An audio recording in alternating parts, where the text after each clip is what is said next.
మహబూబాబాద్ జిల్లా తొర్రూరులో తీవ్ర ఉద్రిక్తత ఏర్పడింది. మున్సిపల్ చైర్పర్సన్ ఎన్నికపై టెన్షన్ కొనసాగుతోంది. ఇక్కడ 16 వార్డులు ఉండగా బీఆర్ఎస్ 9 వార్డులు, కాంగ్రెస్ 7 వార్డులు గెలుచుకుంది. అయితే ఎమ్మెల్యే, ఎంపీల ఎక్స్ అఫీషియో ఓట్లతో కాంగ్రెస్ బలం 9కు చేరింది. దీంతో బీఆర్ఎస్, కాంగ్రెస్ మధ్య గట్టి పోటీ ఏర్పడింది. మాజీ మంత్రి ఎర్రబెల్లి దయాకర్ రావుతో కలిసి మున్సిపల్ ఆఫీసుకు చేరుకున్నారు బీఆర్ఎస్ కౌన్సిలర్లు. ఎమ్మెల్యే యశస్విని రెడ్డితో కలిసి కాంగ్రెస్ కౌన్సిలర్లు వచ్చారు. దీంతో రెండు పార్టీల నేతల మధ్య ఘర్షణ జరిగింది. మరోవైపు ఎంపీ కడియం కావ్యకు ఎక్స్ అఫీషియో ఓటు కల్పించవద్దని ఎన్నికల అధికారిని కోరారు బీఆర్ఎస్ కౌన్సిలర్లు. తొర్రూరు టెన్షన్ కు వాతావరణానికి సంబంధించి మరిన్ని డీటెయిల్స్ కృష్ణమోహన్ అందిస్తారు. కృష్ణమోహన్, చెప్పిన ప్రస్తుతం అక్కడ పరిస్థితి ఏ విధంగా ఉంది? శ్రవంతి, ప్రస్తుతం అయితే జనగామలో ఉద్రిక్త పరిస్థితులే నెలకొన్నాయని చెప్పొచ్చు. ఏదైతే మున్సిపల్ చైర్మన్, వైస్ చైర్మన్ కు సంబంధించినటువంటి ఎన్నిక నేపథ్యంలో ఒక్కసారిగా రెండు పార్టీలకు సంబంధించినటువంటి సమానమైనటువంటి సంఖ్యాబలం వచ్చింది. అయితే ఎక్స్ అఫీషియో సభ్యులకు సంబంధించి ఎంపీ కడియం కావ్య కాంగ్రెస్ పార్టీ నుంచి, అయితే ఆమె గ్రేటర్ వరంగల్ మున్సిపల్ కార్పొరేషన్ లో ఆమె నమోదు చేసుకున్నారు. కాబట్టి ఇక్కడ ఎలా ఓటు ఇస్తారంటూ కూడా బీఆర్ఎస్ కు సంబంధించినటువంటి శ్రేణులు అభ్యంతరం చెప్పారు. దీంతో ఒక్కసారిగా అక్కడ టెన్షన్ వాతావరణం నెలకొంది. సేమ్ టైంలో తొర్రూరు పట్టణానికి సంబంధించినటువంటి పరిసర ప్రాంతాల కూడా మొత్తం ఇటు కాంగ్రెస్, బీఆర్ఎస్ కు సంబంధించినటువంటి శ్రేణులంతా కూడా చేరుకున్నారు. మున్సిపల్ కార్యాలయానికి సమీపంలోనే రెండు పార్టీలకు సంబంధించినటువంటి నేతలంతా కూడా ఒక్కసారిగా మోహరించడం, రెండు పార్టీల మధ్య కూడా వాగ్వాదాలు, తోపులాటలు, ఘర్షణకు కారణమవుతుంది. దీంతో ఒక్కసారి అక్కడ టెన్షన్ వాతావరణం ఉంది. పోలీసులు ఎప్పటికప్పుడు అక్కడ చేరుకుంటున్నటువంటి శ్రేణులందరినీ కూడా బయటికి పంపించే ప్రయత్నం చేస్తున్నారు. అదే సమయంలో ఇంకా కొత్తగా వస్తున్నటువంటి నేతలు, కార్యకర్తలు కూడా భారీ సంఖ్యలో తొర్రూరుకు తరలి వస్తున్నారు. దీంతో ఒక్కసారిగా అక్కడైతే టెన్షన్ వాతావరణం క్రియేట్ అవుతుంది. వచ్చినటువంటి వాళ్ళందరినీ కూడా అక్కడి నుంచి ఎదురుగొట్టి పంపించే ప్రయత్నం చేస్తున్నారు.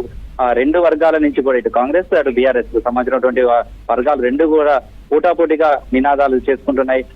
దీంతో ఘర్షణ వాతావరణం అయితే అక్కడ క్రియేట్ అయిందని చెప్పొచ్చు. పోలీసులు అయితే భారీగా బందోబస్తు ఏర్పాటు చేశారు. వచ్చేటువంటి వాళ్ళందరినీ అక్కడి నుంచి చెదరగొట్టే ప్రయత్నం చేస్తున్నారు.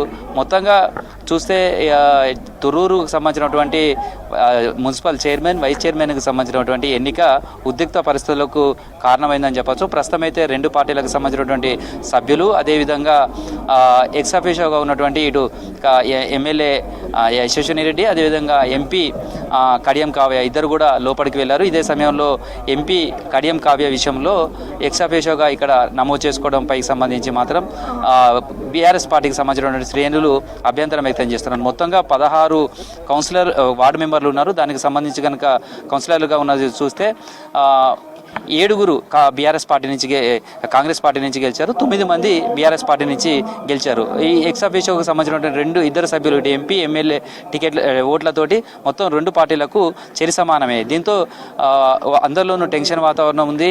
ఎవరు మేయర్గా ఇక్కడ నుంచి చైర్మన్గా ఎన్నిక కాబోతున్నారు అనే దానికి సంబంధించినటువంటిది. ఈ నేపథ్యంలోనే ఉదయం నుంచి కూడా ఇదే టెన్షన్ వాతావరణం.